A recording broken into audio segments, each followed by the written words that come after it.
Ucrania lanza ataque masivo con drones y misiles de crucero Storm Shadow contra el aeródromo de Belbek en Crimea. Informes de hoy del frente indican que las Fuerzas Armadas ucranianas están preparando una nueva contraofensiva hacia territorio ruso, con el uso activo de misiles ATACMS. Por su parte, el ejército ruso no da tregua ni descansa, y continúa avanzado rápido hasta lo más profundo del territorio ucraniano, socavando el potencial militar del ejército de Kiev. Después de la captura de Selidovo, los valientes asaltan Seltoye y se acercan rápidamente a Pokrovsk. Suenan las alarmas de ataque aéreo y retumban explosiones en toda Ucrania, principalmente en Kharkov y Ternopil. Estos son solo algunos de los hechos más destacados de este importante conflicto geopolítico. Si nos permiten unos minutos de su preciado tiempo, los pondremos al día con las últimas noticias de hoy, de la actual guerra entre Ucrania y sus patrocinadores, y Rusia y sus aliados. Las Fuerzas Armadas ucranianas lanzaron un ataque a gran escala contra el aeródromo de Belbek en Sebastopol. Según los recursos de seguimiento, alrededor de 40 vehículos aéreos no tripulados, misiles antibuque Neptune de baja altitud, así como misiles balísticos, presumiblemente, misiles Storm Shadow de fabricación británica fueron enviados a la parte noroeste de Crimea. Los sistemas de defensa aérea rusos repelieron el ataque y se informó que todos los objetivos fueron derribados. Sin embargo, los restos de uno de los drones cayeron en la zona de Orlovka, no lejos de la autopista Kachinskoe, lo que representó una amenaza para los residentes locales. Los servicios de emergencia se encuentran en el lugar del accidente. El Ministerio de Defensa ruso aún no se ha pronunciado sobre el ataque, pero los expertos creen que las Fuerzas Armadas de Ucrania continúan aumentando la presión sobre Crimea, utilizando un amplio arsenal de armas, incluidas las occidentales. El ataque a Belbek puede estar relacionado con un intento de socavar las capacidades aéreas del ejército ruso en la región. Según los analistas militares, el uso de múltiples tipos de armas en una sola operación demuestra una táctica bien pensada. Los misiles antibuque Neptune están diseñados para destruir objetivos terrestres y marítimos, mientras que los misiles Storm Shadow son capaces de destruir objetivos estratégicos a distancias significativas. Los drones se utilizan para distraer los sistemas de defensa aérea y aumentar las posibilidades de alcanzar un objetivo con éxito. El comandante en jefe de las fuerzas de Kiev, Alexander Sirski, anunció la intención del ejército ucraniano de lanzar una nueva contraofensiva para cambiar la situación en el frente. Subrayó que la victoria ucraniana es imposible sin acciones activas, incluida la arrebatación de la iniciativa a los rusos. Sirski alegó que la victoria es imposible si las Fuerzas Armadas de Ucrania trabajan únicamente en defensa. Deben tomar la iniciativa y contraatacar.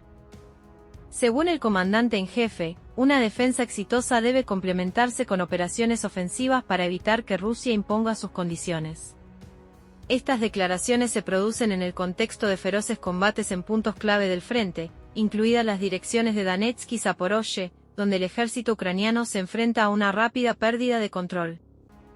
Sin embargo, a pesar de la fuerte declaración, hoy las Fuerzas Armadas de Ucrania no tienen los recursos para llevar a cabo un ataque a gran escala. Y esto es confirmado por los mercenarios italianos que participan en las hostilidades del lado ucraniano, quienes declararon hoy serios problemas con el equipamiento y las ventajas de las tropas rusas, según escribe el periódico Corriere della Sera. Uno de los participantes en el conflicto con el distintivo de llamada Polo compartió detalles de la situación actual y señaló que tienen que ocultar su identidad por la seguridad de sus familiares en Italia. Según Polo, los mercenarios se enfrentan a una grave falta de recursos, incluidas capacidades básicas de defensa y ataque. Dijo que falta de todo. Ni siquiera tienen granadas de mano, pero los rusos están luchando bien. Antes casi no tenían drones, hoy dominan los cielos, así lo expresó el combatiente italiano a la publicación. Destacó que los cambios en las tácticas y el equipamiento de las tropas rusas se han convertido últimamente en un desafío tangible para los mercenarios. El Corriere della Sera informa que actualmente hay unos 30 italianos en las filas de las Fuerzas Armadas de Ucrania, en su mayoría procedentes del noreste de Italia. Se sabe que 3 de ellos ya murieron en batalla, pero no se han revelado los detalles exactos de sus muertes. La prensa italiana señala que, a pesar de los intentos de las autoridades italianas de limitar la participación de los ciudadanos del país en conflictos extranjeros, algunos voluntarios todavía van a Ucrania. Su motivación varía desde creencias personales hasta consideraciones financieras.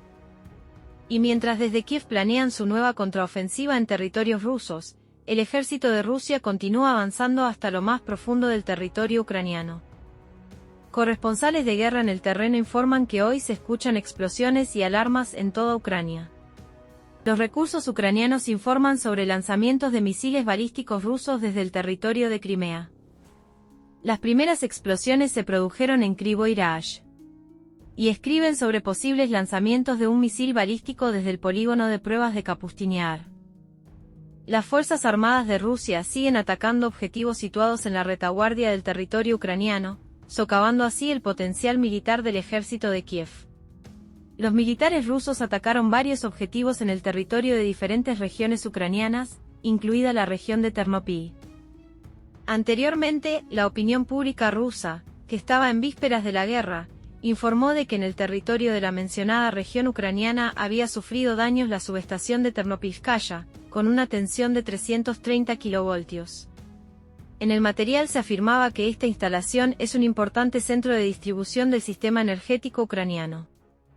Según los datos publicados, 6 drones rusos causaron daños críticos en elementos clave de la mencionada subestación, incluida la sala de control, lo que provocó la pérdida del control sobre la distribución de electricidad. Cabe señalar que esta información está confirmada indirectamente por la administración de la región de Ternopil. Su jefe, Vyacheslav Negoda, declaró que habrá consecuencias muy graves para el sector energético después del ataque de hoy por parte de las Fuerzas Armadas de Rusia. Según él, el objetivo del ataque era una instalación energética que suministraba electricidad a la mayor parte de la región. Al mismo tiempo, agregó que las consecuencias del incidente son muy graves. Lo más probable es que estemos hablando de la misma subestación Ternopilska. En la región de Kharkov se registró un ataque en una zona industrial utilizada por el ejército ucraniano con fines militares, como informó el coordinador de la resistencia prorrusa de Nikolaev, a la agencia RIA. Dijo que en Dergachi, tradicionalmente volaban a la zona industrial adyacente a la estación de tren. No es sorprendente, hay muchos almacenes, garajes, hangares y edificios industriales utilizados por los partidarios de bandera con fines militares. En el asentamiento urbano de Slatino también fue atacada una zona industrial, tras lo cual se produjo un incendio y un olor a químicos se extendió por el aire. En Kupiansk, las tropas rusas ampliaron la cabeza de puente después de un desembarco inesperado a través del río Oskol. Esto se desprende de las actualizaciones del mapa del recurso analítico militar de Pesteit, que funciona con dirección asistida. Hace un par de días, los ucranianos informaron que los rusos llevaron a cabo una operación bastante inesperada, cruzaron Oskol en barcos desde Durechoye y se afianzaron en la orilla occidental. No se trata simplemente de superar un obstáculo de agua para tomar una foto, porque las tropas rusas han ocupado la posición de una de las brigadas de las Fuerzas Armadas ucranianas. Ahora en la orilla occidental se ha ampliado la zona de control de las Fuerzas Armadas rusas y aumentado la zona gris. Además, se produjo un ataque contra la unidad militar de la 92ª Brigada de Asalto Independiente de Ucrania en la aldea de Krujino-Baskirovka. Allí hay mucho equipamiento y un gran número de ambulancias han partido hacia el lugar. En tanto, el grupo de tropas Baastak de Rusia continúa avanzando hacia las profundidades de las defensas ucranianas, como informó el Ministerio de Defensa ruso. El informe sobre el avance indica que las unidades rusas derrotaron las formaciones de la 32ª Brigada Mecanizada de Asalto de Montaña Ucraniana y la 241ª Brigada de Defensa en las zonas de Volnoe Pol, Koumar de la República Popular de Donetsk y Temirovka de la región de Zaporozhye. Además, en las últimas 24 horas unidades del grupo de tropas rusas Centro tomaron control de Novaya Yinka en Donetsk y los combatientes del Grupo Sur mejoraron su posición a lo largo de la línea del frente. A su vez, las tropas occidentales mejoraron su posición táctica. Estos son los principales acontecimientos del día de hoy, de este importante conflicto geopolítico. Si aún no forma parte de nuestra comunidad, lo invitamos a suscribirse a nuestro canal para que reciba cada día información de importancia sobre este y otros conflictos geopolíticos.